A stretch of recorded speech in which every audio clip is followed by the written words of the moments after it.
Hello and welcome students to another episode in our C# Fundamentals course. This week, let me make my video smaller here, we are going to talk about statements, and afterwards we are going to talk about literals and expressions and things like that. But for now, let's dive right into the topic of statements. If you are watching this video and you have not seen the first two episodes in this series, please take a look at the original ones, because especially the second video was important. You need some toolings, you need some tools, in particular Visual Studio Code, and for this video here, I assume that you have already installed Visual Studio Code, .NET and software like that. And with that, without any further ado, let's dive right into the topic of statements. What is a statement? See, this is a statement. Let me zoom in a little bit for you. See it here? This is a typical statement that you see exactly here. Console.WriteLine. In last week, we already used this Console.WriteLine when we created our very first application. Now, in this case, the statement begins at the beginning of the line and it ends with a semicolon at the end. This is true for C#. If you program in other programming languages, like for instance Go, you do not need or you can't even add a semicolon at the end. If you use a programming language like JavaScript, for instance, you can decide. JavaScript allows you to use a semicolon at the end, but it doesn't require it. So remember, the closing of a statement differs from language to language. But here in this course, we learn C#. And in C#, the end of the statement is marked with a semicolon. So do not forget the semicolon. If you do so, C# will print, the C# compiler will print an error. Now the first line in this program, you see it here, is not a statement, it's a comment. We discussed that already, but let me quickly recap. Here, at the beginning of the line, you see these double forward slashes. Forward slashes are the slashes that start on the lower left corner and go up to the right or left corner. There is also another slash, this is that one, and that is called the backslash. And this one is the forward slash, or short, just slash. Okay, so double slash marks a single line comment. Do we need a semicolon at the end of the comment line? Absolutely not, because the end of the comment line is marked with the is marked with the end of the line. That's the difference between a statement and a comment line. We will see other comments in a few minutes. So let me move my video up here and let's continue. Comments are used in order to make some notes inside of our code. So if you want somebody else who is going to read your code later on, if you want those people to understand what you thought about when you wrote the code, then you should add a comment. Sometimes it's not even simple if you write some code to remember what you thought when you were writing this code a few weeks ago. Then it's also super useful to add comments. You do not need to add obvious comments, so don't just repeat the code inside of the comments. However, whenever you think that somebody might struggle finding out what you thought when you wrote this code, add a comment. That's the rule of thumb here. Now, statements, I mentioned it already, must end with a semicolon, and they are executed from top to bottom. Many of you have some experience with a programming platform, with a graphical programming platform called Scratch. I'm pretty sure that many of you have seen that before, maybe in elementary school or in prior school years. In Scratch, you are adding these steps here, see it? You add these steps by putting them one after the other. And you see, these are statements in Scratch. And as we all know, the code runs from top to bottom in Scratch. And in C#, that's exactly the same. Let's take a look at the next slide, because here you see a longer program. It consists of multiple WriteLine statements. Each statement is closed with a semicolon at the end, and the order of execution is top-down. Please also note the use of this comment here. This comment starts with the double slashes and it ends at the end of the line. So note that we do not need to dedicate a whole line to a comment. This is also perfectly fine if you are writing a comment for a specific line of code. Quickly count them. How many statements do you see in this slide? Correct, 4. And how many comment lines? Exactly, 3. And we have one mixed line, which is both a statement, or which contains both a statement and a comment. Very well. Now we have used this Console.WriteLine pretty often, and I would like to spend a little bit of time talking about this function that we have used so far. Now, Console.WriteLine is a function that is provided by .NET. In a previous video, I already told you that we have on the one hand side the programming language C#, and I was talking about the platform .NET that we use here. The language allows you to turn your intent written in C# into machine language. The platform offers you a lot of tools in order to build meaningful software and in order to start and stop and manage your applications. And this .NET is part of the tools, this Console.WriteLine is part of the tool set that comes with .NET. It's a so-called function. Let me go quickly back one slide. This is therefore called a function call statement. So you see the name of the name of the function, which is WriteLine. Console is technically speaking a class. You don't need to remember that. We will talk about classes later in this course. And to call the function, we need the parentheses here. See? This is the function call to WriteLine. Good. So this is called a function. Now the full name of this method is system Console.WriteLine. But we can leave out the system in many cases. However, if you are working in an environment that you are not perfectly in control over, sometimes Console.WriteLine will lead to an error and the C# compiler will tell you, hey, I have no idea what you mean. What is Console.WriteLine? In this case, just add system dot in front of it and it's very likely that your program will run. Do you want to know the secret why this is as it is? Well, system is a so-called namespace. You don't need to remember that. We are going to talk about namespaces later on. For now, remember the rule of thumb: if Console.WriteLine isn't found, add system dot before, and it's very likely that it works. Obviously, Console.WriteLine prints something on the screen. The text that you want to print on the screen must be in double quotes. That's important. Again, different languages, different habits. So if you use JavaScript, for instance, you can choose whether you put a string in single quotes or double quotes. But in C#, the rule is clear. Always use double quotes. Everything else will lead to a syntax error. Quick note for the pros in the room who already have some programming experience. You can use single quotes in C# too. Do you know when? You use single quotes if you want to define a single character. Not a whole text, but a single character. I will talk more about that in the next video.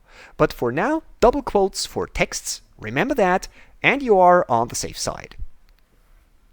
There is an alternative to Console.WriteLine. You can just write Console.Write without the line at the end. And the big difference to Console.WriteLine is that it doesn't move to the next line. So take a look at this code here. I will zoom in so you can see it properly. This here, the red area, it will print 3 stars, one below each other, because after each star a new line is begun.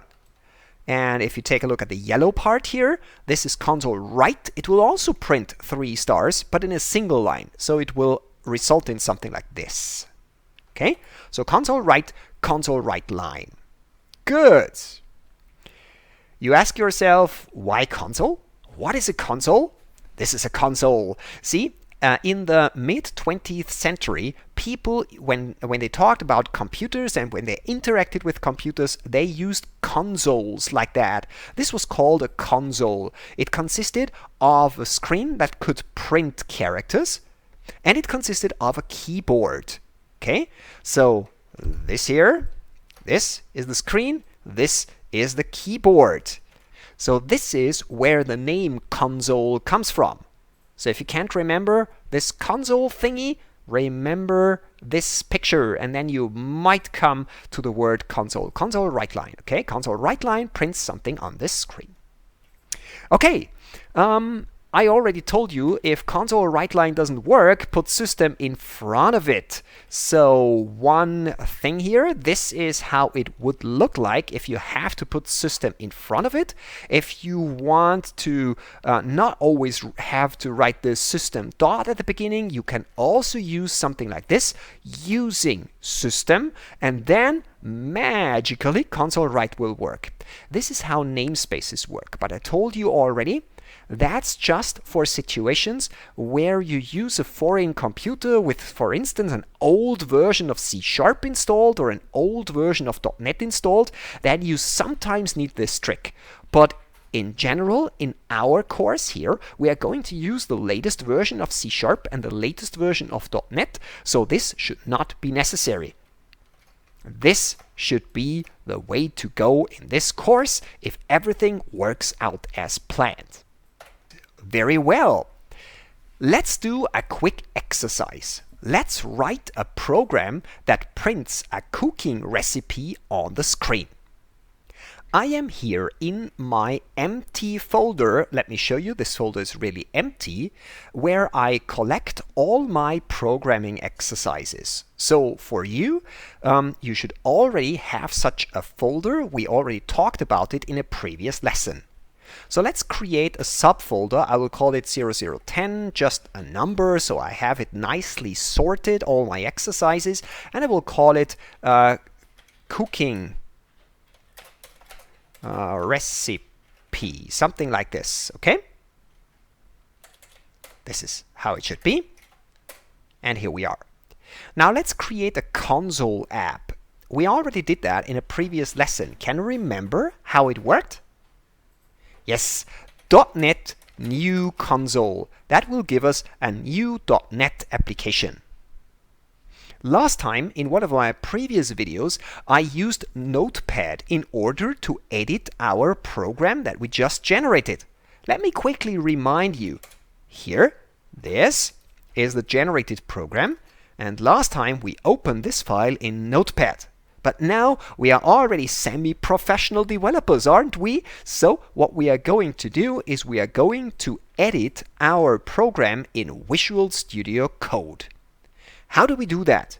We start Visual Studio Code and open this folder. We have multiple possibilities of how to do that. The easiest thing, and the thing that you should really remember, is if you are already in a console, that I'm here in a terminal window, and you are already in the correct folder, as you can see it here, you can easily spin up Visual Studio Code by typing in code, that's the name of Visual Studio Code, and then type a dot here. Because let me tell you a secret, dot is a shortcut for the current folder. So this says, open Visual Studio Code and open the current folder inside of the program. Let me show you how this works. Press enter, and it opened up on the wrong screen. I'm copying it to this screen, and you see, zoom in a little bit. I am in Visual Studio Code, and Visual Studio Code opened the correct folder just as we wanted it to do. See? Let me show it to you again because it opened on the wrong screen. I'm sorry for that. Code dot. Oh! Ha! I did something. I have to tell you this trick. Did you see? I didn't want to type in code dot again. No, there is a trick for those of you who have not that much experience with computers. What you can use is you can use this cursor keys. Cursor key up. If you just stay here and you press cursor key up, you get the previous command, and cursor key down, you get the next command in the so-called command history. So every command that you typed in is in a command history. See, here is code dot, here is dir, here is the, let me see, here is the .NET New Console. You see, remember these three commands. And if I press cursor up, I see code dot. If I press cursor up, I see dir. If I press cursor up, I see .NET New Console. If I press cursor up, I see change directory, cooking recipe. And if I go down again, I can scroll through the different commands. Remember that, okay? That's important. Code space dot, press enter, and Visual Studio Code will open, and we are directly within our coding environment. Isn't that nice? Very nice. Now Visual Studio Code asks us if we would like to add some required assets in order to build this application. If you get asked this question, answer with yes. That's perfectly fine. Then Visual Studio Code will create a folder, see it here, where it stores some temporary files, and it's okay. It should store the files there. It's perfectly fine. We don't care about it. It's managed by Visual Studio Code. The only real interesting file for us is this file here, program.cs. This is what we have to deal with, and I would like to open this up for you now. As you can see, we have our Console.WriteLine with a comment on top. We already know this code. Before we do anything else, we try to run this app so that we know that we didn't screw up. So let's open up a terminal window. Do you know how this works? Well, there is a menu item up here, View. And in View, we see here a sub-menu item which is called Terminal. Remember the shortcut. This shortcut is only true if you are on a German keyboard. If you work on an English keyboard, you might have a different shortcut here. Remember your shortcut. And if you click on it, you will see a terminal opening up right inside of Visual Studio Code. And we can immediately use the command that we need in order to run our app. Can you remember it? We had it in one of the previous lessons. Yes. .NET Run. .NET Run will compile our app from source code, text that we can write and understand, you see it up here, to machine language, and then execute the machine language and print the result on the screen. Here it is, hello world. Works perfectly fine. So we can make the console a little bit smaller by dragging it down, and now we start implementing a cooking recipe. Okay, so let's get rid of the comment here. How do I get rid of this line? One very quick way is to press the Shift key, make things uppercase, and then press the cursor down key that marks the entire line, as you can see, and then I simply press Delete, and that removes the entire line. Okay, good. Now let's add a heading here. Let's say we build, what are we going to cook together? Let's cook a cheese sandwich. Okay, this is what we want to cook. Now let's add another Console.WriteLine statement here and add some maybe equal signs. That's just decoration. I would like to add an underlining of our cheese sandwich heading, and therefore I'm using the special character equal. It doesn't have any special meaning. It's just, I think it's beautiful, that's all. If you want to have a different decoration, feel free to use any other character that you find on your keyboard. See, I now have a mistake here. Do you spot the mistake? Well, this mistake is pretty obvious, right? Visual Studio is asking C#, hey C#, is this okay? Did Rainer do a good job here? No, Rainer did not, because a semicolon is expected. So we have to add a semicolon in order to finish our statement. Now we can write some ingredients. Okay, so Console.WriteLine ingredients. See, here we have this ingredients thing. And then we can add additional lines and build our cooking recipe. I will copy it from my slides in a second. You can, if you want to practice typing, now take a few minutes and really write a complete cooking recipe for a cheese sandwich. So what are the ingredients and how do you prepare the cheese sandwich? Really use the time to practice. Stop the video here and type in some lines of code and get back once you have a nice cooking recipe in your program. I will do the same and we meet up in a few minutes, right? Welcome back to our example. I hope you came up with a nice cooking recipe. I have already prepared my cooking recipe and I can try to run it. So let's do that. Let's run the app by calling .NET Run. Did you recognize? I used the keyboard history again. I just pressed cursor up and it gave me again this .NET Run and I only have to press enter. That's very convenient. And woohoo, we have a recipe, you see?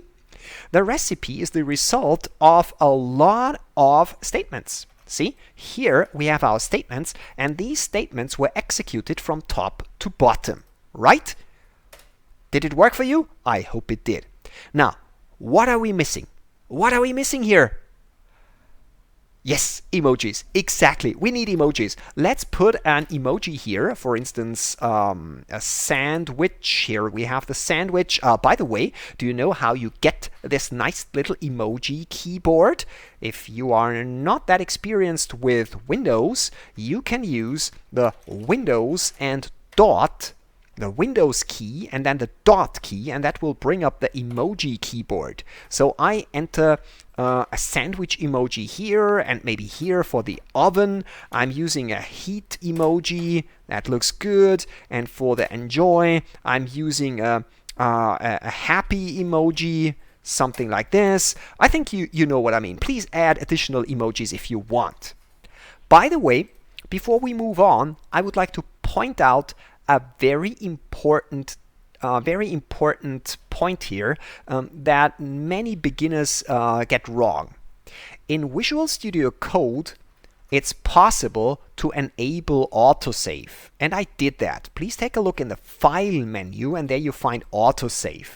If you forget to enable autosave here, and you make, for instance here, a change, let's add a tomato here, and I do not explicitly save my changes, the changed file is marked with this dot up here. You see that? Many beginners, including sometimes myself, if I don't turn on autosaving, change something in their program, forget to save, and then they run the app, and the changes didn't take effect, and they are looking for mistakes, but they did not do any mistake. They simply forgot to save the changes. So always check the status whether you have saved your file. If you did, everything is okay. I personally recommend to turn on autosaving because then every change is saved automatically. I know what you are thinking, but Rainer, what if I do something wrong? Then everything, my whole program is gone. Imagine that I mark everything and I accidentally press the delete key. My program is gone. No, it is not. For those of you who have not that much experience with computers, there is a shortcut which is called Control in English and Z. Control Z. Try that. Control Z, and that will undo your latest change. If you accidentally undid the latest change and you want to redo it, there is another shortcut. Today is a shortcut firework. The shortcut for that is Control Y. If you use Y, the last action that you undid is redone. Doesn't that sound great? I'm pretty sure. Try it out and you will see that it really comes in handy. So do you want to see the recipe with emojis? Let's try that. Let's go into the terminal, use the CLS command for clear screen. You can remember that, clear screen.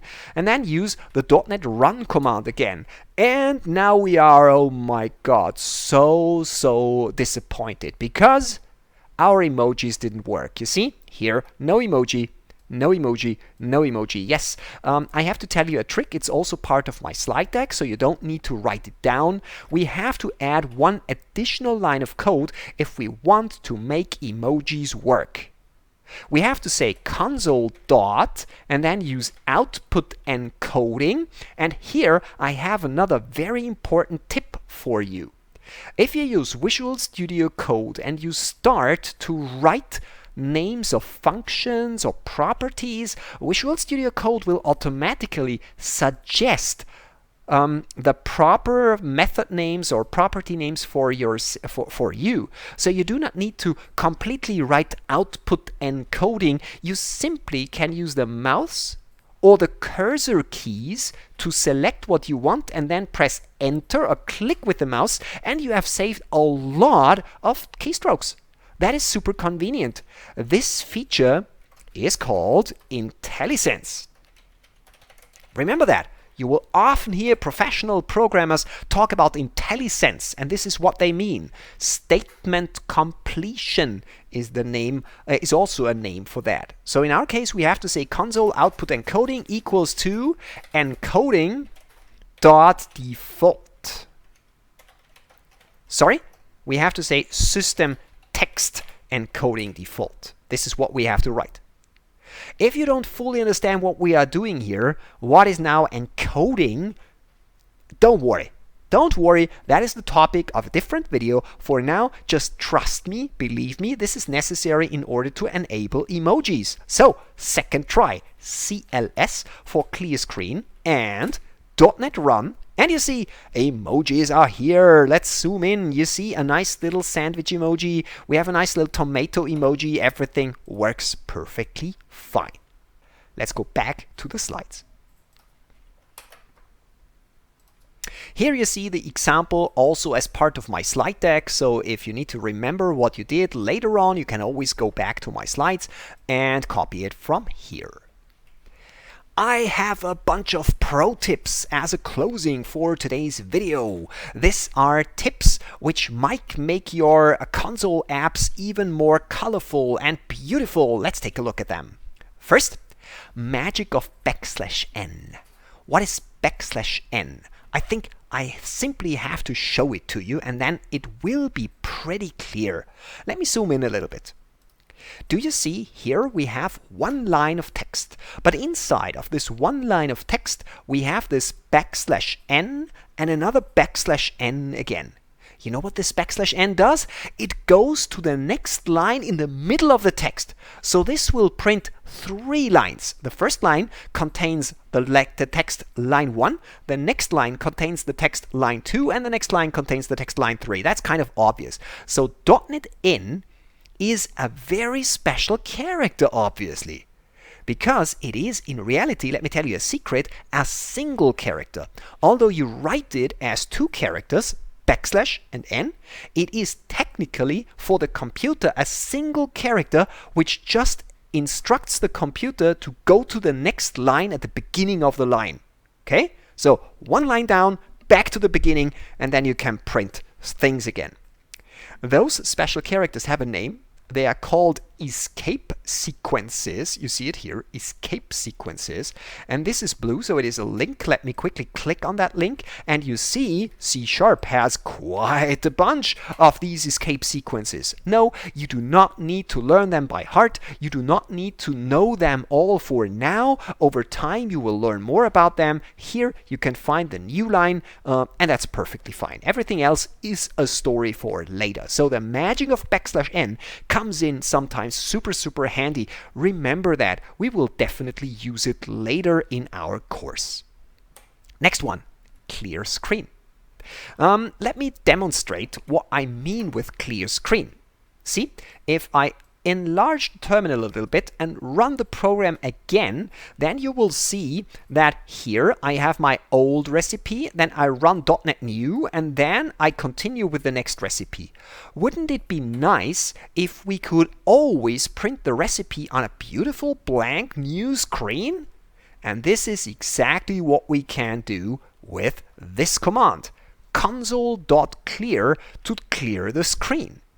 Let me show you that in my example. Hey, by the way, do you know how I switch so fast between apps? See that one? Switch, switch, switch. This is a shortcut that you should definitely remember. Let me write it down here for you. It's Alt and Tab.